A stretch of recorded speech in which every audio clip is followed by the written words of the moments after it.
C'est parti pour cet enregistrement. On fait de la vidéo maintenant, donc si vous nous entendez, profitez d'aller voir sur YouTube, Facebook, tout ça, vous allez pouvoir nous trouver. Nous sommes dans un Q2R, une question de réponse. Ça résonne un peu, on fait au mieux. Donc je rappelle le principe de 1 Q2R. Normalement, avec Yannick, on nous pose une question et on donne chacun notre avis, mais nous avons des invités ce soir. Exactement. Qui sont nos invités?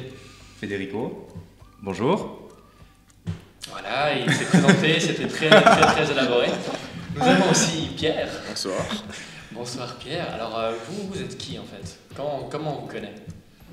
Alors, on connaît Yannick et puis Alex de par l'école de naturopathie que nous sommes actuellement en train de faire à Lausanne. Pierre, tu ne le connais pas? Non, je ne connais pas Pierre. Bonsoir, vous êtes qui? Bonsoir, donc à peu près la même histoire, hein, école de naturopathie depuis 1 an et demi déjà. On est tous dans la même classe en somme. Et Federico, de quoi on va parler ce soir? Ce soir, on va parler d'homéopathie. Alors qu'est-ce que l'homéopathie, Pierre? Tu as une définition? Oula. Une définition de l'homéopathie. Je dirais une médecine alternative. Ouais. Yannick, tu avais trouvé un truc? Alors, je pense que ça peut être bien si on demande déjà aussi un peu aux deux personnes par rapport à cette homéopathie, puis aussi savoir pourquoi est-ce qu'on les a choisis aujourd'hui. Ouais, Parce que, je veux dire, on aurait pu choisir n'importe qui, mais pourquoi spécialement Pierre? Et puis, si ça t'intéresse, si ça intéresse nos auditeurs. Hein. Alors, Federico, ta définition de l'homéopathie et pourquoi tu penses qu'on t'a choisi? Alors, l'homéopathie, selon moi, effectivement, est une médecine alternative qui propose des remèdes en fonction de certains symptômes que les gens pourraient rencontrer, en fait. Et typiquement, c'est une médecine que moi, j'utilise depuis quelques années. J'ai fait des tests sur moi, sur des membres proches de ma famille, des amis, sur mes chats. J'étais sûr, j'allais mentionner les chats si tu le faisais pas. Les chats ont également testé l'homéopathie. Et voilà. Et pourquoi est-ce que tu penses qu'on t'a choisi aujourd'hui pour en discuter, pour en débattre un peu avec Alex? Alors j'imagine que c'est par le fait que je m'intéresse beaucoup à tout ce qui est médecine énergétique, tout ce qui est la médecine quantique, la médecine, on va dire, informative ou via l'information. Et effectivement, moi, c'est ce vers quoi je veux tendre, en tout cas dans ma pratique naturopathique. Ok. Pierre? Alors moi je me rappelle d'Alex qui me fait... Alors moi je prends Pierre. Donc pourquoi? Je pense que c'est parce que j'aime bien les approches bien scientifiques et un peu plus cartésiennes, je pense. Voilà. Oui. Du coup, si on résume un petit peu, Federico, c'est plus un peu dans ma vision, même si maintenant je vais différer sur quelques points. Et Pierre, ça va être un peu plus sur la vision d'Alex. Hein? Ouais, c'est peut-être pas pour rien qu'on est comme ça, face à face. On voulait se mettre à quatre coins, mais il y a les pieds de la table, donc c'est pour ça, ma foi. Oui. On va faire comme ça. Moi, je vais taper sur Google juste maintenant la définition de l'homéopathie. Donc ça dit... c'est une pratique pseudo-scientifique de médecine alternative inventée par Samuel Hahnemann en 1796. Donc moi je n'irai pas plus loin dans ma définition. Bon, on va revenir sur ce mot pseudo-scientifique. Hein? Pourquoi pseudo-scientifique alors? C'est quoi le principe de la naturopathie, de l'homéopathie? Qui veut se lancer? Ben, c'est quoi le principe du mot scientifique? C'est quoi une preuve scientifique? Ok, alors je pense que tu fais la partie homéo, on fait la partie homéo, on fait la partie scientifique de la définition. Je vais quand même aussi agir un peu sur les deux, mais ouais, carrément. Mais c'est quoi une étude scientifique? Comment est-ce qu'elle va être validée, cette étude scientifique? Qui c'est qui veut se lancer? Alors je ne suis pas sûr qu'il y ait vraiment une définition bien claire. Pour moi, ça doit être reproductible, mesurable, quantifiable, et ça doit pouvoir être testé en aveugle, double aveugle, triple aveugle, comme tu veux, et vraiment reproductible dans des densités de population différentes. Ouais. Et suffisamment grande. Le problème des études scientifiques, c'est que c'est souvent beaucoup des étudiants dans les universités, mais ça fait l'affaire en principe. Puis vu que de toute façon, on va avoir beaucoup ce test double aveugle, est-ce que tu peux expliquer très rapidement, en peu de temps, Alors, quoi consiste ce test en double aveugle? Oui, alors on prend des personnes qui ne savent pas si on leur donne un vrai produit, un vrai élément, un vrai test. D'autres personnes, je vais y arriver. Des personnes, on leur donne le vrai produit, dans ce cas-là, par exemple l'homéopathie. Aux autres, on leur donne un placebo et on regarde s'il y a une certaine différence. On peut même rajouter quelque chose où on prend vraiment des gens à qui on dit ça c'est censé être de l'homéopathie, mais ça n'en est pas. Mais ça, il n'y a pas beaucoup de monde qui fait des doubles aveugles. En principe, c'est juste vous savez, vous pensez prendre quelque chose et vous ne savez pas si c'est vrai ou pas. Il faut savoir aussi que les médecins ne sont pas au courant de ce qu'ils donnent. Oui, voilà, personne n'est au courant. Les personnes qui donnent justement, en tout cas dans le cas, on va venir de toute façon sur l'homéopathie après, mais dans ce cas-là, les médecins ne sont pas au courant. C'est ça le double aveugle. Les patients, entre guillemets, les gens qui sont testés ne savent pas, et les personnes qui font passer le test ne savent pas non plus. Du coup, on a une définition vraiment du test scientifique. Tu veux rajouter quelque chose, Pierre? Ouais, je pense qu'on a fait le tour. Ouais, il y a peut-être une histoire de protocole à suivre. Oui, bien sûr. Et ouais, on a fait le tour, je pense, c'est bien. Alors si on parle d'homéopathie, c'est pseudo-scientifique parce que jusqu'à l'heure actuelle, ça n'a pas été prouvé scientifiquement et ça va passer ces tests de double aveugle. Si on prend le cas du placebo, c'est à équivalence avec le placebo. C'est la même chose que du placebo. C'est effectivement... Par rapport à la science, actuellement, c'est un constat. Effectivement, c'est comme ça. La science, moi j'imagine que la science actuelle, ou du moins la technologie actuelle que l'homme a pour effectuer ce genre de test ne permet pas de mettre en avant une efficacité, raison pour laquelle effectivement on parle de médecine informationnelle, parce qu'à l'heure actuelle on n'a effectivement pas la possibilité de mesurer un potentiel d'information qui serait transmis à travers l'homéopathie. Accepter que l'effet placebo est présent, c'est quand même démontrer aussi d'un certain côté scientifiquement que ça fonctionne, parce que placebo ça ne veut pas dire ça ne fonctionne pas, ça veut justement dire ça fonctionne, mais il n'y a rien derrière. Puisque ça a été démontré plein de fois qu'il n'y a aucun souci. L'effet placebo, c'est quelque chose de réel, pas du folklore. Du coup, pour vous, c'est pour nous, pour tout le monde, on va faire un petit tour de table assez rapide. Est-ce que l'homéopathie fonctionne? Mais avant ça, peut-être, qu'est-ce que l'homéopathie? Comment fonctionne l'homéopathie? Alors effectivement, donc l'homéopathie, ça avait été découvert par Monsieur Hahnemann en Allemagne, où lui avait plus ou moins observé, si mes souvenirs sont bons, qu'une certaine racine ou on va dire un certain produit, un certain principe actif avait la capacité de provoquer une fièvre, c'est-à-dire chez un patient lambda qui n'avait aucune pathologie. Et donc lui était parti du principe d'un raisonnement qu'en utilisant ce principe actif, ou on va dire ce composé, il y a une loi des similitudes, c'est-à-dire si ce principe actif provoque de la fièvre, en très forte dilution, c'est-à-dire en diminuant la composante à l'intérieur d'un liquide, qu'on obtient l'effet inverse, à savoir le fait que dans une dilution de ce même produit, de ce même principe actif, on va pouvoir non pas causer la fièvre, mais guérir la fièvre. C'était un petit peu sur la lignée de courants philosophiques de Paracels qui disait c'est la dose qui fait le poison. Et aussi la loi des semblables. Exactement. Il y a 3 lois, du coup, si on peut citer les 3 lois et puis les expliquer, comme ça on est un peu plus au clair. Tu connais les 3 lois, toi? Non. Non, d'accord, alors ça va très bien comme ça. Tu vas pouvoir expliquer. Toi, tu connais un petit peu les 3 lois, à mon avis? Un petit peu, oui. Mais très simplement, comme ça, nos auditeurs arrivent à nous suivre et puis on les perd pas trop rapidement, si on veut qu'ils nous écoutent jusqu'à la fin. Alors, il y a la loi des similitudes, qui effectivement donc, étaient des phénomènes observables, dans le sens, le seul exemple qui me vienne là,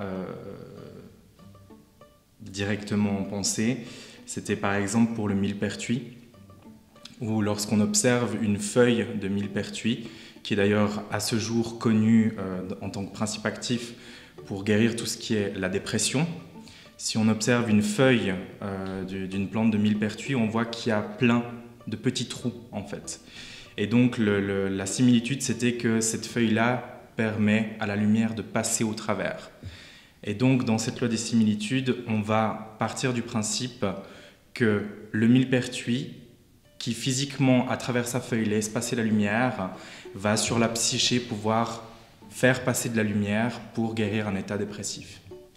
De la même façon qu'une noix ressemble un peu à un cerveau ou à une testicule. C'est exactement ce que je voulais dire en plus. Ça va bien. Oui, alors effectivement, certaines personnes se sont amusées à faire des tableaux qu'on peut observer. Donc par exemple, la carotte pour les yeux, et on dit justement que manger beaucoup de carottes serait bénéfique pour la vue, par exemple.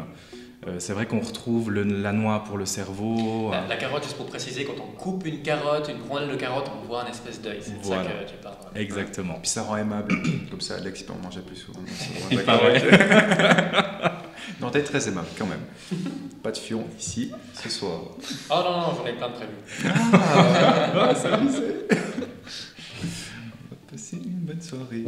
Ensuite, donc, la deuxième loi, c'était effectivement donc l'infinitésimal, c'est-à-dire le fait de passer d'une forte concentration à une très faible concentration. Donc sur, comme je le disais, la citation de Paracels qui disait que c'est la dose qui fait le poison. Donc effectivement, on va passer d'une forte concentration du produit ou du principe actif à une très faible concentration, voire dans certaines dilutions à une présence quasi inexistante, pour ne pas dire inexistante. Si on peut dire pour dire inexistante. Pour le Oxyococcinum, si on prend un exemple extrême, c'est une goutte d'eau, sauf erreur, qui serait déversée dans tout l'univers. Oui.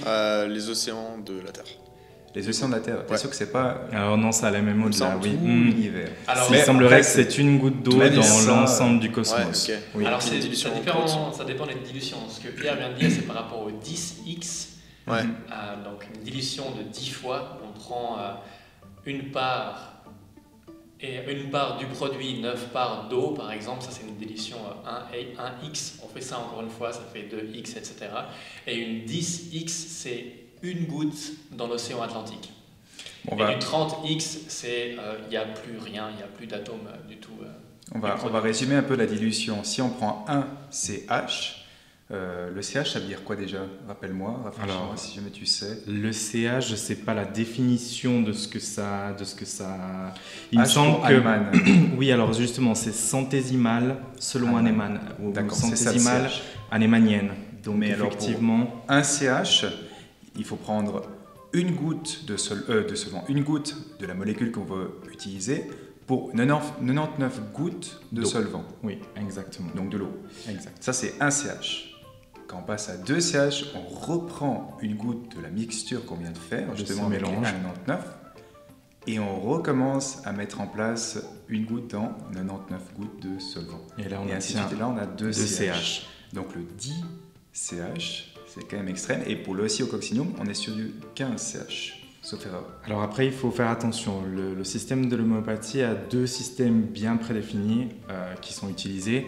Il y a effectivement Hahnemann où on parle de CH et il y a les Korsakov. Ah oui, mince, c'est ça. Et là, en l'occurrence, c'est un courant qui est plutôt né, on va dire, en Russie et qui avait été repris. Mais par contre, effectivement, la dilution n'est pas du tout la même. Parle peut-être plus en direction de Pierre, s'il te plaît. Oui, pas de souci.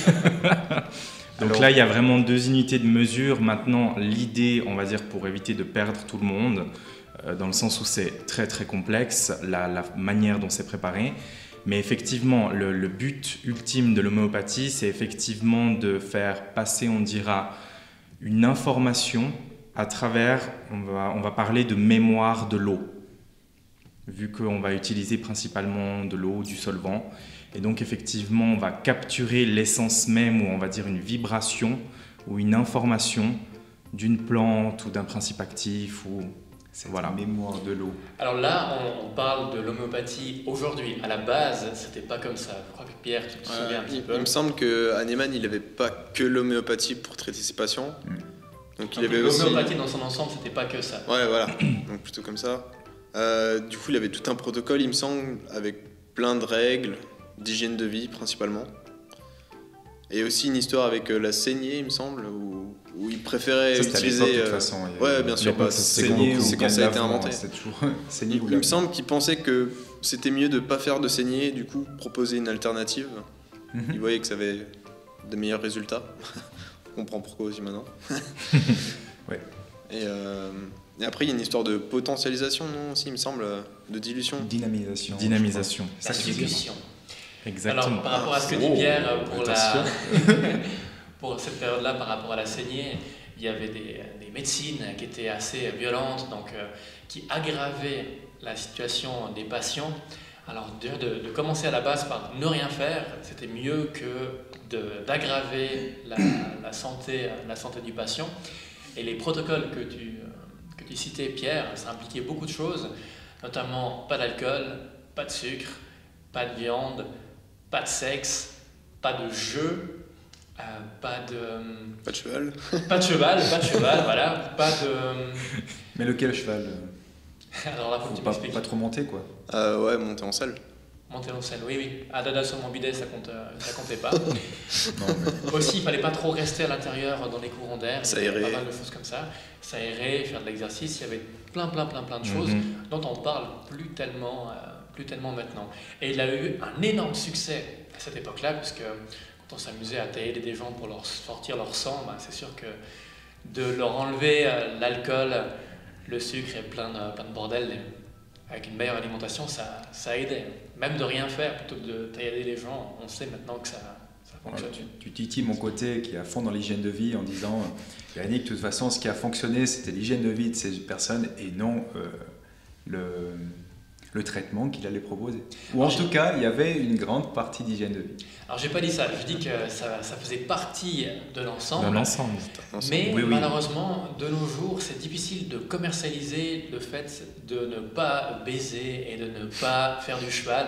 Par contre, le fait de vendre des petites gougouttes ou des petits bouts de sucre, ça, on peut commercialiser. C'est Ça doit être plutôt plus pas mal. facile. Et pour le petit truc en plus là qu'on disait à propos des dilutions, effectivement, il y a cette succution. Oui. Est-ce que tu peux nous dire ce que c'est que cette... Alors, c'est le fait d'agiter une solution, donc d'y apporter une vibration. Et puis, il y a également, ça se fait de plus en plus, ou du moins, enfin, ce sont des appareils qui le font à l'heure actuelle. C'est-à-dire qu'on va brasser le mélange en forme de lemniscate, c'est-à-dire un 8 qui représenterait également donc l'infini. Et donc, effectivement, on a ce mouvement de 8 continu, et ensuite, on a des secousses qui vont aller dynamiser, c'est-à-dire... on va dire, forcer à quelque part l'eau à entrer en contact avec les autres molécules pour qu'elle s'imprègne de l'information, de la vibration de la molécule qui est en contact avec cette eau. Alors, moi, ce qui m'intéresse beaucoup par rapport à cette mémoire de l'eau, c'est de savoir où se trouvent les neurones de l'eau pour qu'ils puissent retenir cette mémoire. Alors, je me permets, Vas-y. il y a des prismes de vision qui doivent être totalement différentes. On va prendre en compte, on va dire, la biologie actuelle, scientifique. La biologie actuelle va regarder les interactions entre les molécules. Jusque-là, on est assez d'accord. Alors que le prisme de regard de ceux qui vont donner cette thérapie comme l'homéopathie, c'est qu'une molécule n'est pas qu'un corps, on parle de corpuscule, mais également une onde. Et c'est sur cette onde que va agir la mémoire de l'eau. C'est pour ça qu'on dit que l'eau a une bonne mémoire, une bonne trace. Capacité à emmagasiner l'information. Donc c'est clair que si tu regardes par rapport à un prisme scientifique de base, c'est du bullshit. Parce qu'il n'y a plus rien. Il n'y a pas de Il n'y a molécule même pas de trace. observable. Il n'y a pas de molécule observable. Alors tout Alors, dépend de la tu regardes dilution. Voilà. En 4CH, par exemple, pour prendre le système Hahnemann, en 4CH, si on prend un granule et qu'on le met en dilution et qu'on l'envoie pour analyse, on retrouvera encore des molécules du principe actif, donc la molécule qui avait été mise en contact de l'eau. Par contre, effectivement, plus ou moins à partir... Il y a certains courants qui parlent de 9CH, certains autres courants parlent de 12CH, mais effectivement, on va dire d'un point de vue général, à partir de 9CH, il n'y a plus aucune molécule détectable par la science actuelle. Et beaucoup de produits vont jusqu'à 30 CH, voire 50 CH, on est d'accord? Alors il peut y avoir du 30 CH, il peut y avoir du 100 CH même. Et ce qui est intéressant avec par exemple les unités de mesure russes, donc selon Korsakoff, c'est qu'effectivement on va même au-delà du sans CH, c'est-à-dire qu'on parle déjà en K, on ne parle plus en CH, et ça peut aller dans des mesures, mais enfin démesurées à quelque part. Et on n'est pas dans quelque chose de linéaire, hein, c'est vraiment exponentiel. Puisqu'à 4 chaque fois, on CH, dit plus Oui. la dilution Bah ouais. précédente. Exactement. le 4 CH, c'est quoi? C'est une goutte dans une piscine, je crois, un truc du style. 30 CH, c'est 1 sur plusieurs milliards de milliards de milliards de milliards. Donc, voilà. Plusieurs univers. La molécule n'est plus là et de nos jours, contrairement à en 1700, je sais pas quoi, où on ne savait pas encore combien il y avait d'atomes dans une mole, dans un... On savait pas que ça existait les atomes. On ne Voilà. savait pas que ça existait les atomes. Maintenant, on peut très bien calculer exactement à partir de quel moment il n'y a plus rien. On peut vraiment le savoir. Du coup, c'est vrai que le prisme n'est pas du tout le même. Là, Non. on est sur des choses totalement différentes. Tout dépend de, effectivement, si on regarde le scientifique, le côté scientifique. C'est du bullshit. Voilà, à quelque part, enfin, de dire que la molécule n'existe plus, avaler de l'air, c'est pareil. C'est justement pour cette raison-là qu'il y a une division, on va dire, dans ce domaine de l'homéopathie, de se dire, effectivement, si on regarde que le côté scientifique avec la technologie actuelle, rien n'est mesurable. Maintenant, comment mesurer une information? Alors, comment est-ce qu'on mesure l'information? On va en rester là pour aujourd'hui, puisque l'épisode fait quand même 1h15. Alors, je l'ai séparé en 3. Vous pouvez nous écrire à 1q2rpodcast@gmail.com pour nous poser vos questions ou directement à nos mails respectifs. Je ne vais pas tenter de dire celui de Yannick. Je crois que c'est yannick@m-y-coaching.com et moi c'est contact@alexmilius.com. Merci beaucoup. Ciao.